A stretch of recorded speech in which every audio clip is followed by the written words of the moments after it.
Καλησπέρα. Με αφορμή μια φωτογραφία που έβγαλα εχθές με δαγκάνες, πολλά παιδιά μου ζητήσανε να κάνω ένα βιντεάκι και να δείξω πώς δολώνω τη δαγκάνα.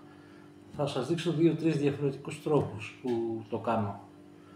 Θα ξεκινήσουμε με τον απλό τον τρόπο. Έχω ετοιμάσει τα παράμαλα, είναι έτοιμα για την οικονομία του βίντεο. Λοιπόν, αυτό το έχω δέσει κανονικά στον κρίκο και θα βάλω με ένα αγκίστρι στη δαγκάνα. Είναι το πιο απλό που μπορούμε να κάνουμε.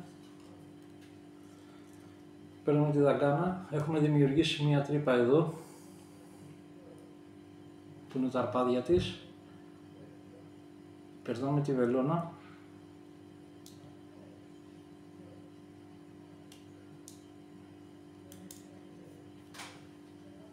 εδώ, παίρνουμε την άκρη από το παράμαλο μας.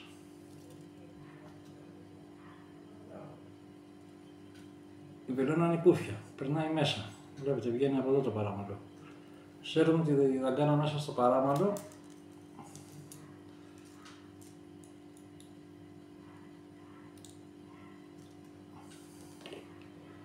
Και η πρώτη δολοσσά μας είναι έτοιμη.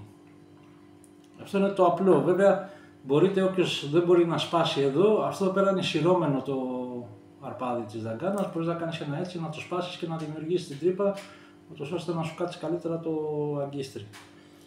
Λοιπόν, τα αφήνω δίπλα, να κάνουμε μια με το διπλό αγκίστρι. Παίρνουμε το μυτσοτσίμπιδο, τραβάμε εδώ πέρα το σειρώμενο.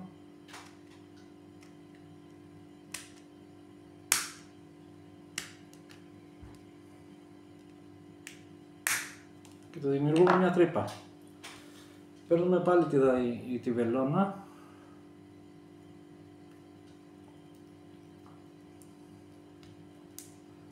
Και ξετρυπάμε μέχρι πίσω τη δαγκάνα.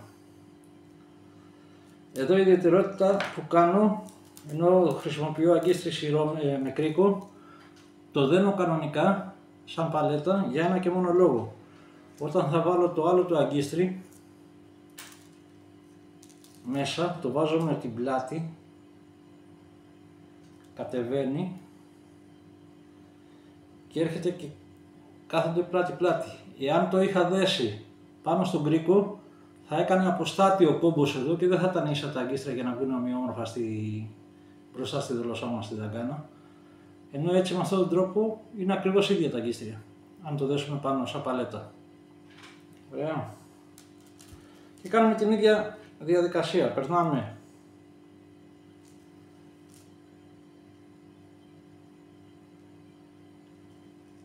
το παράμαλο μέσα στη... Καλό είναι κάθε φορά να ξεπερνάει το παράμαλο πίσω, γιατί η δαγκάνα πάντα αφήνει υπολείμματα. Να ξεβουλώνουμε τη βελόνα, να περνάει μέχρι πίσω για να μην μας θωμώσει η βελόνα και σιγά σιγά δεν θα είναι πλέον κούφια, θα γεμίσει.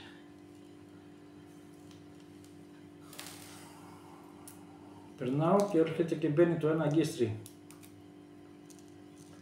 Ουσιαστικά κάνουμε μια μισή σαλαγιά. Είναι αυτό εδώ. Θα τα γυρίσω λίγο να τα δείτε καλύτερα. Είναι εδώ η δολοσσιά αυτή. Με τα δύο αγκίστρια και έχει τρομερή επιτυχία, γιατί τι γίνεται. Την πιάνει το ένα το αγκίστρι και με τα χτυπήματα που κάνει το ψάρι, το δεύτερο αγκίστρι καρφώνεται κάπου στο μάγουλο, κάπου από κάτω και δεν φεύγει ποτέ το ψάρι.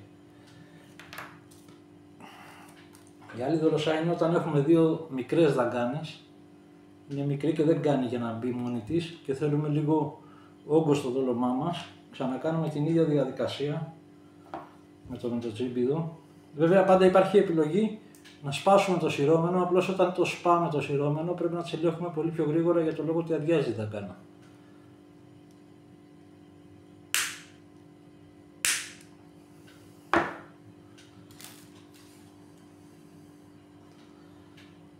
Περνάμε πάλι τη βελόνα.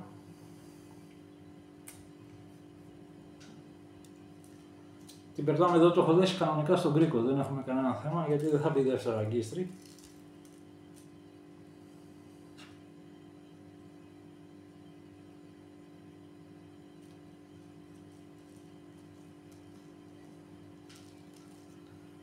Την περνάμε κανονικά.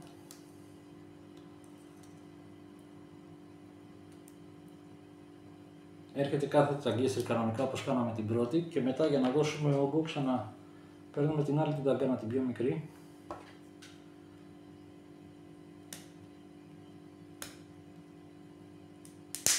Της ξανακάνουμε τρύπα.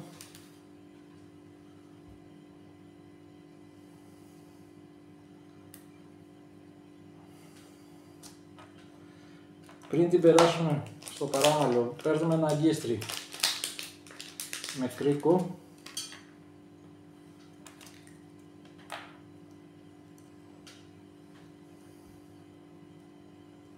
Το περνάμε πάλι έτσι.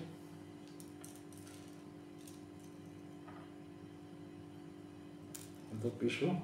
Περνάμε τη δαγκάνα.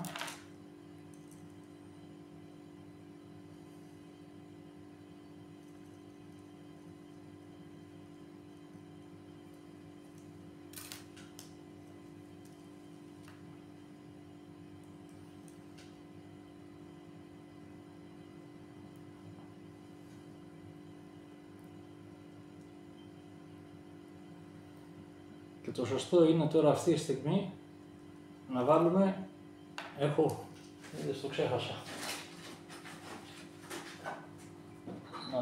Έχω. Ένα στοπεράκι από πίσω για να κρατάμε τη δαγκάνα.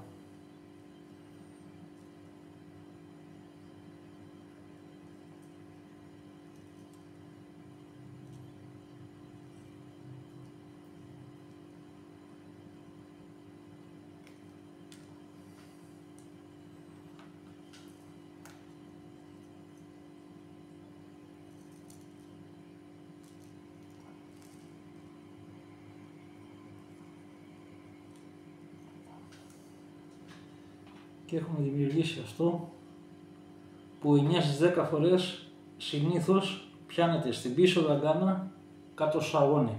Γιατί πάει να φάει την μπροστινή και με την ένταση που δίνει πάντα πιάνεται απ' έξω με το σειρώμενο. Και έχουμε και όγκο και δύο αγκίστρια πάνω και συνήθως δεν ξεφεύγει από αυτή τη δολοσιά το ψάρι. Και πρώτον, όταν βλέπουμε χτυπήματα στη δαγκάνα, δεν πρέπει να το παίρνουμε ειδικά όταν έχουμε δύο.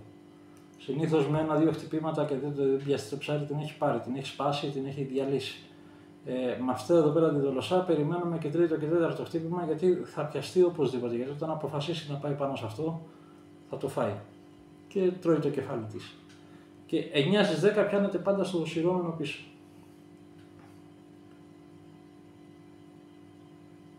Αυτά ήταν οι δολοσσές, λίγες από τις δολοσσές. Να κάνω μία και άμα έχετε πολύ μικρές δαγκάνες μπορείς να βάλεις 2-3 μαζί. Να το κάνουμε μία λίγο γρήγορα. Αυτές είναι από δαγκάνες από σκαλτσίνια. Λοιπόν, αυτό το λέω κομπολέι γιατί βάζεις 2-3 και όσο μικρές και να είναι οι δαγκάνες, αυτά γίνονται σε όλες τις δαγκάνες. Όσο μικρές και να είναι, μπορείς να βάζεις 3-4, να τις σπάς, να βάζεις μπροστά στο αρπάδι, θα σας δείξω τώρα πώς το κάνω. Λοιπόν, περνάει αυτό και μένει πολύ έξω.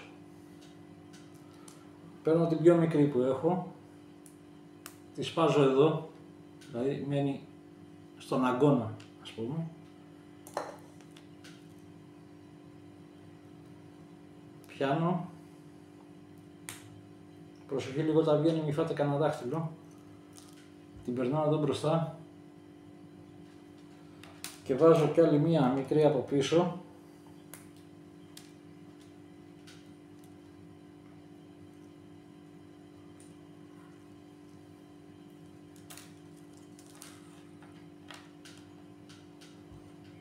Και έχουμε αυτή τη δολοσσά. Και εδώ όποιος θέλει μπορεί να βάλει στο περάκι, αλλά δεν χρειάζεται, έρχονται και κάθονται πάντα άψογα πάνω. Οπότε έχουμε 3 μικρές και κάνουμε μία πολύ μεγάλη και όταν δεν κάθεται καλά, όταν δεν κάθεται το αγκίστρι καλά γιατί είναι μικρή η δαγκάνα και δεν χωράει το αγκίστρι, βάζουμε τον αγκώνα μπροστά, από το αρπάδι και μπροστά και πίσω. Λοιπόν, αυτές είναι οι δολοσσές. Θα κάνω και άλλα βιντεάκια με δολοσσές καβούρια. Έχει 5-6 δολοσσές που μπορούμε να κάνουμε με το καβούρι. Με φούσκες, με καλόγδομες. Θα δούμε και άλλες δολοσσές στο μέλλον. Για να μπορείτε κι εσείς να βλέπετε πώς δολώνονται. Βέβαια και τα υπόλοιπα δεν είναι κάτι το ιδιαίτερο, με νήμα μπαίνουν, αλλά καλό είναι να τα δείτε. Αυτά από μένα. Ελπίζω να σας κάλυψα. Γεια χαρά.